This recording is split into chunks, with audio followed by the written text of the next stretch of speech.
Hello दोस्तों, मैं engineer Salauddin Bihar से। आज मैं बिल्डिंग मटेरियल का पहला चैप्टर का सेकेंड पार्ट आज करने वाला हूँ। सेकेंड पार्ट का पहला ही क्वेश्चन है। पहले क्वेश्चन में दिया है the property of material by which it gets permanent deformation under load which is not recovered after removal of load is called. कह रहा है कि वह प्रॉपर्टी बताइए मटेरियल की जो लोड को रिमूव करने के बाद वह अपनी प्रॉपर्टी को रीगेन नहीं कर पाए। तो वह प्रॉपर्टी क्या कहलाती है? प्लास्टिसिटी। वह प्रॉपर्टी प्लास्टिसिटी है जो मटेरियल लोड रिमूवल के बाद अपने ओरिजिनल शेप में नहीं आ पाएगा। इसका 1 नंबर क्वेश्चन का सही ऑप्शन होगा डी। 2 नंबर क्वेश्चन देखते हैं। 2 नंबर क्वेश्चन में बोल रहा है A linear force deformation relation is obtained in materials.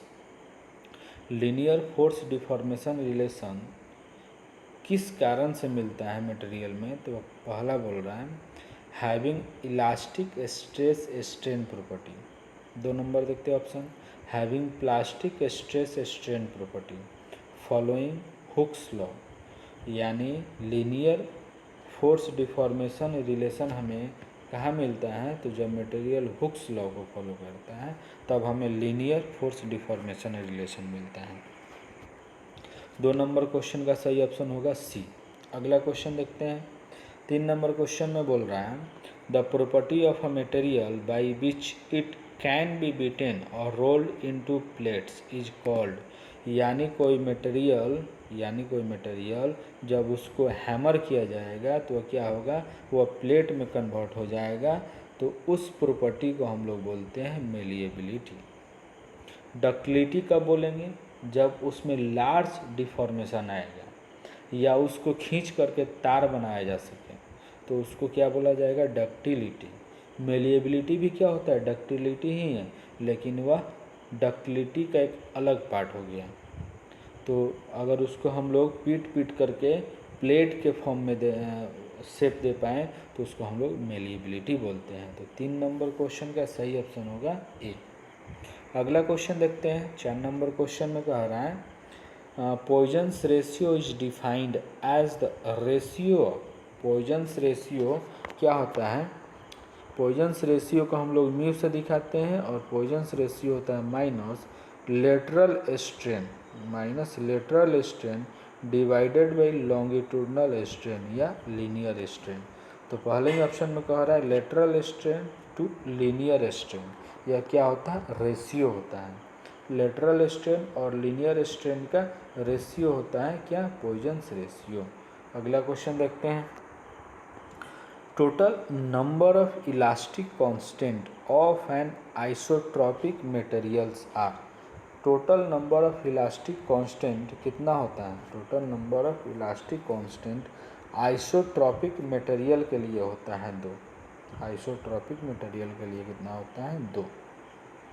Isotropic material के लिए 2। आइसोट्रॉपिक मटेरियल के लिए कितना हो गया? 2।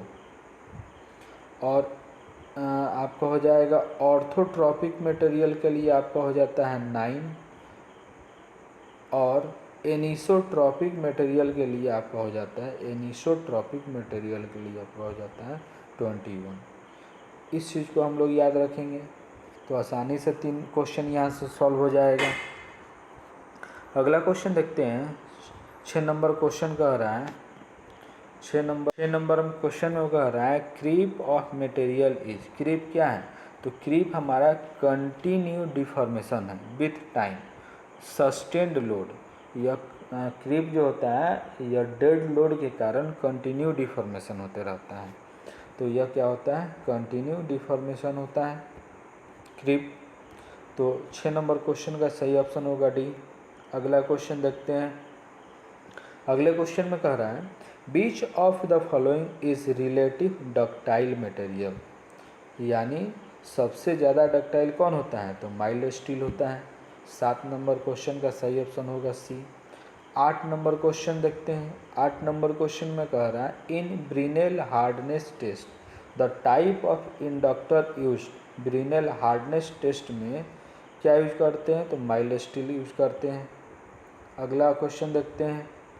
अगले क्वेश्चन में बोल रहा है which of following material is expected to have the least value of Young's modulus. Least value of Young's modulus of elasticity किसका होता है, वुड का होता है। अगला क्वेश्चन देखते हैं। Consider the following factors, consider the following factor.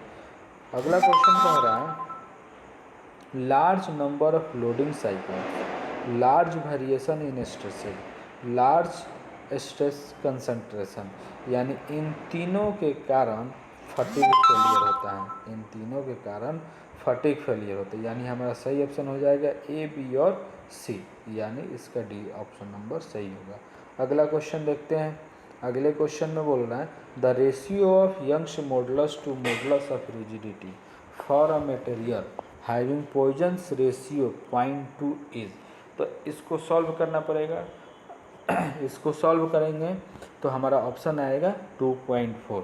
इसको देखिए कैसे सॉल्व करते हैं। इसको म्यू हम लोग को दिया था 0.2, म्यू हम लोग को दिया हुआ था 0.2, जो कि यहाँ पर हम लोग लिख लिए हैं गिवन में। We know that E is equal to 2G into 1 plus of mu. ये क्या है, फार्मूला होता है। इसको अप्लाई करेंगे तो E/G का रेशियो हमें मिल जाएगा 2.4, 2.4 E/G का रेशियो मिल जाएगा। तो यहाँ पर देखिए ऑप्शन नंबर ए में क्या दिया है 2.4, तो हमारा सही ऑप्शन हो जाएगा 11 का ए। अगला क्वेश्चन देखिए। अगले क्वेश्चन में बोल रहा है what will be the relation between E मतलब Young's modulus of elasticity and K मतलब bulk modulus when Poisson's ratio is 0.25, यानी E इज इक्वल टू कितना टाइम्स के होगा जब म्यू इज इक्वल टू 0.25 हो। तो हम लोग का एक फार्मूला होता है E और के में, उसको देख लेते हैं। तो म्यू का वैल्यू दिया है वो 0.25 और हम जानते हैं E is equal to 3K into 1 minus 2 mu. तो यहाँ पर म्यू के जगह पे 0.25 रखेंगे और उसको 1 से माइनस करेंगे तो क्या हो जाएगा 0.5 मिलेगा, और उस 0.5 को 3 से मल्टीप्लाई करेंगे तो 1.5 मिलेगा। तो E इज इक्वल टू 1.3 के हो जाएगा। तो इस क्वेश्चन का सही ऑप्शन हो जाएगा सी। कोई कन्फ्यूजन, अगर कोई कन्फ्यूजन हो तो कमेंट बॉक्स में कमेंट करके पूछ सकते हैं।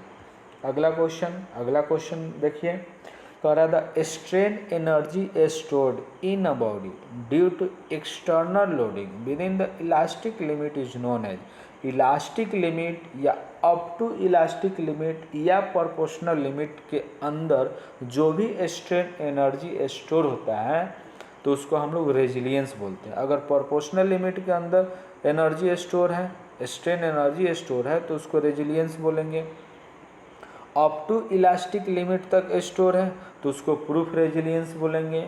और up to elastic limit with respect to unit volume अगर एनर्जी स्टोर है तो उसको मॉडुलस ऑफ रेजिलियंस बोलेंगे। तो यहाँ पर बोल रहा है इलास्टिक लिमिट के, तो इसका क्या ऑप्शन होगा, डी नंबर, यानी रेजिलियंस होगा। अगला क्वेश्चन देखते हैं। अगले क्वेश्चन में कह रहा है the area under stress strain curve, area under stress strain curve represents, area under stress strain curve क्या रिप्रेजेंट करता है, तो area under stress strain curve हम लोग को मिल देता है टफनेस, टफनेस देता है। तो इसका सही ऑप्शन होगा बी। अगला क्वेश्चन देखते हैं। अगले क्वेश्चन में बोल रहा है the ratio of stresses produced by suddenly applied and gradually applied loads on bar is. अब देखिए सडन अप्लाई के कारण जो हमें स्ट्रेस मिलता है वो P इंटू डेल्टा मिलता है, और ग्रेजुअल के कारण 1/2 इंटू P इंटू डेल्टा मिलता है। तो इसका रेशियो जो होगा सडन बाई ग्रेजुअल का हमें 2 मिलेगा। तो इसका सही ऑप्शन हो जाएगा 2, यानी इसका सही ऑप्शन हो जाएगा डी। अगला क्वेश्चन देखते हैं। कह रहा है the stresses at which extension of a material takes place more quickly as compare to the increase in load is called as, यानी स्ट्रेस को कम बढ़ाएं और उसमें ज़्यादा डिफॉर्मेशन मिले तो उसको हम लोग क्या बोलते हैं, उसको हम लोग बोलते हैं प्लास्टिक पॉइंट। अगला question in a tensile test when the material is stress beyond elastic limit, जब स्ट्रेस इलास्टिक लिमिट से भी बाहर चला जाए तो क्या होता है, टेंसाइल स्ट्रेन, उसमें स्ट्रेन क्या होता है, ज़्यादा क्विकली इंक्रीज करता है as compare to the stress. यानी स्ट्रेस को अगर हम लोग कम अप्लाई भी करें तो उसमें स्ट्रेन क्या होगा, बहुत ज़्यादा होने लगेगा। तो उसी को हम लोग सही, इसका सही ऑप्शन हो जाएगा डी, इसका सही ऑप्शन हो जाएगा डी। अगला क्वेश्चन देखते हैं। अगले क्वेश्चन में बोल रहा है in compression test the fracture in cast iron specimen would. इसमें फ्रैक्चर जो होगा कंप्रेशन टेस्ट के द्वारा, जब कंप्रेशन टेस्ट करेंगे तो इसमें जो फ्रैक्चर होगा कास्ट आयरन में वो कैसा होगा, तो वह 45 डिग्री पर उसमें फ्रैक्चर होता है। उसी को हम लोग ऑब्लिक प्लेन बोलते हैं, occur along an oblique plane. यानी 18 नंबर क्वेश्चन का सही ऑप्शन होगा बी। अगला क्वेश्चन देखते हैं। अगले क्वेश्चन में बोल रहा है factor of safety is defined as the ratio. Factor of safety क्या होता है, factor of safety always greater than 1। इसको आप लोग याद रखेंगे, फैक्टर ऑफ सेफ्टी क्या होता है, ऑलवेज ग्रेटर देन 1। और फैक्टर ऑफ सेफ्टी डिफाइन होता है डक्टाइल मटेरियल के लिए yield stress divided by working stress. Brittle material के लिए फैक्टर ऑफ सेफ्टी डिफाइंड होता है ultimate stress divided by working stress. इन दोनों केस में factor of safety always greater than 1 होगा। अब देखिए इसमें क्या दे रहा है, ultimate stress to working stress, ये तो सही दिख रहा है। फिर देखिए working stress to ultimate stress, नहीं, पहले अल्टीमेट स्ट्रेस होगा उसके बाद वर्किंग स्ट्रेस होगा। ब्रेकिंग स्ट्रेस, इसमें कोई लोचा नहीं है, ब्रेकिंग स्ट्रेस तो आता ही नहीं है। अल्टीमेट स्ट्रेस, अल्टीमेट स्ट्रेस बाद में होगा, नहीं, ultimate stress to breaking stress दिया है तो इसमें वर्किंग स्ट्रेस देना चाहिए था, यानी हमारा सही ऑप्शन ए होगा। अगला क्वेश्चन देखते हैं। अगले क्वेश्चन में क्या बोल रहा है, बोल रहा है the number of elastic constant for a complete isotropic elastic material which follow Hooke's law. यानी आइसोट्रॉपिक बोल दिया, आइसोट्रॉपिक बोल दिया तो number of independent elastic constant कितना होगा, 2।